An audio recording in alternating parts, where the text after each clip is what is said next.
At my suggestion, a couple of the county police were summoned to be present, and I then endeavoured to raise the stone by pulling on the cravat. I could only move it slightly, and it was with the aid of one of the constables that I succeeded at last in carrying it to one side. A black hole yawned beneath, into which we all peered, while Musgrave, kneeling at one side, pushed down the lantern. A small chamber about 7 feet deep and 4 feet square lay open to us. At one side of this was a squat brass-bound wooden box, the lid of which was hinged upwards, with this curious old-fashioned key projecting from the lock. It was furred outside by a thick layer of dust, and damp and worms had eaten through the wood, so that a crop of livid fungi was growing on the inside of it. Several discs of metal, old coins apparently, such as I hold here, were scattered over the bottom of the box, but it contained nothing else. At the moment, however, we had no thought for the old chest, for our eyes were riveted upon that which crouched beside it.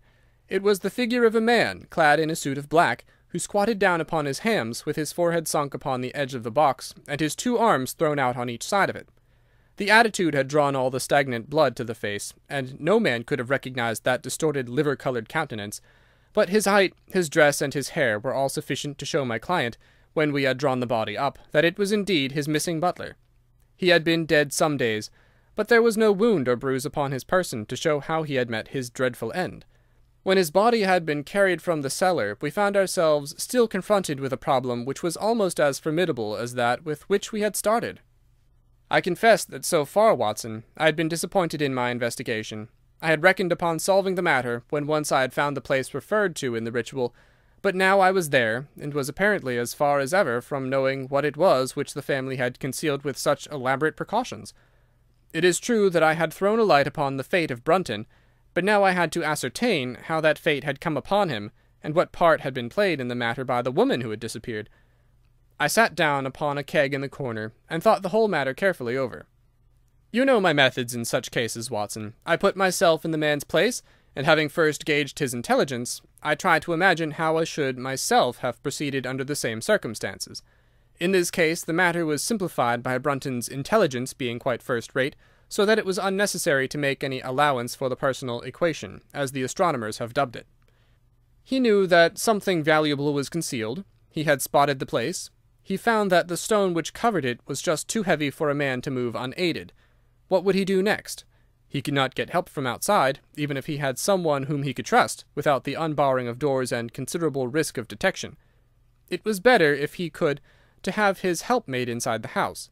But whom could he ask? This girl had been devoted to him. A man always finds it hard to realize that he may have finally lost a woman's love, however badly he may have treated her. He would try by a few attentions to make his peace with the girl Howells, and then would engage her as his accomplice. Together they would come at night to the cellar, and their united force would suffice to raise the stone. So far I could follow their actions as if I had actually seen them. But for 2 of them, and 1 a woman, it must have been heavy work for the raising of that stone. A burly Sussex policeman and I had found it no light job. What would they do to assist them? Probably what I should have done myself. I rose and examined carefully the different billets of wood which were scattered round the floor. Almost at once I came upon what I expected. One piece, about 3 feet in length, had a very marked indentation at one end, while several were flattened at the sides as if they had been compressed by some considerable weight. Evidently, as they had dragged the stone up, they had thrust the chunks of wood into the chink, until at last, when the opening was large enough to crawl through, they would hold it open by a billet placed lengthwise, which might very well become indented at the lower end, since the whole weight of the stone would press it down onto the edge of this other slab. So far I was still on the safe ground. And now, how was I to proceed to reconstruct this midnight drama? Clearly, only one could fit into the hole, and that one was Brunton. The girl must have waited above. Brunton then unlocked the box, handed up the contents presumably, since they were not to be found, and then what happened? What smouldering fire of vengeance had suddenly sprung into flame in this passionate Celtic woman's soul when she saw the man who had wronged her perhaps far more than we suspected, in her power? Was it a chance that the wood had slipped, and that the stone had shut Brunton into what had become his sepulchre? Had she only been guilty of silence as to his fate? Or had some sudden blow from her hand dashed the support away, and sent the slab crashing down into its place?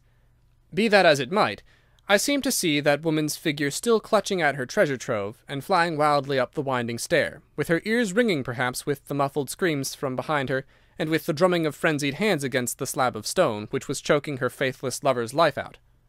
Here was the secret of her blanched face, her shaken nerves, her peals of hysterical laughter on the next morning. But what had been in the box? What had she done with that? Of course, it must have been the old metal and pebbles which my client had dragged from the mere. She had thrown them in there at the first opportunity to remove the last trace of her crime. For 20 minutes I had sat motionless, thinking the matter out. Musgrave still stood with a very pale face, swinging his lantern and peering down into the hole. "These are coins of Charles I," said he, holding out the few which had been in the box. "You see we were right in fixing our date for the ritual." "We may find something else of Charles I," I cried, as the probable meaning of the first two questions of the ritual broke suddenly upon me. "Let me see the contents of the bag which you fished from the mere." We ascended to his study, and he laid the debris before me. I could understand his regarding it as of small importance when I looked at it, for the metal was almost black and the stones lustreless and dull. I rubbed one of them on my sleeve, however, and it glowed afterwards like a spark in the dark hollow of my hand. The metalwork was in the form of a double ring, but it had been bent and twisted out of its original shape.